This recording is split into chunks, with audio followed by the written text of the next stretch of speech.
ചരിത്രം ചിരിതൂകി നിൽക്കുന്ന പൌരാണിക പ്രശസ്തമായ ദേവസ്ഥാനമാണ് പള്ളിപ്പുറം ശ്രീ ഭദ്രകാളി ദേവീക്ഷേത്രം. ദേശദേവതയായ പള്ളിപ്പുറത്തമ്മയുടെ മഹാത്മ്യം രാജഭരണകാലം മുതലേ നിറഞ്ഞു നിൽക്കുന്നു. കായംകുളം രാജാവിന്റെ ഇടപ്രഭുക്കന്മാരും പടയാളികളുമായിരുന്ന കറ്റാനത്താന്മാരുടെ കളരിയായിരുന്നു പള്ളിപ്പുറം. ഒരിക്കൽ തിരുവിതാംകൂറിൽ നിന്നും സാക്ഷാൽ മാർത്താണ്ഡവർമ്മ മഹാരാജാവ് ഓടനാട് എന്ന കായംകുളം രാജ്യത്തെ കീഴടക്കാനായി പുറപ്പെട്ടു. പടയോട്ടത്തിനൊടുവിൽ കായംകുളം രാജാവ് തോൽവി സമ്മതിച്ചു. രാജാവിന്റെ പ്രധാന കളരികളിലൊന്നായ പള്ളിപ്പുറത്തെത്തിയ മാർത്താണ്ഡവർമ്മ കളരിയും ക്ഷേത്രവും തകർത്തു.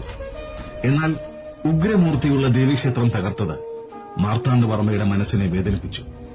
ഇതോടെ ക്ഷേത്രം പുനർനിർമ്മിക്കുകയും ഊരാഴ്മയും കാരാഴ്മയും താന്ത്രിക അധികാരവും മേപ്പള്ളി ഇല്ലത്തിന് നൽകിയെന്നുമാണ് പുരാവൃത്തം.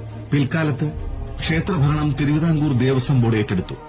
പിന്നീട് താന്ത്രിക അവകാശത്തിൽ നിന്നും മേപ്പള്ളി ഇല്ലം പിന്മാറുകയും ഹരിപ്പാട് പുല്ലാമ്പഴി ഇല്ലത്തിന് ആ അവകാശം കൈമാറുകയും ചെയ്തു.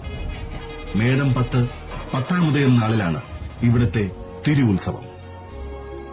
3 ഭാഗവും പുഞ്ചനിലങ്ങളാലും കാവുകളാലും ചുറ്റപ്പെട്ട ക്ഷേത്ര സങ്കേതമാണ് പള്ളിപ്പുറം.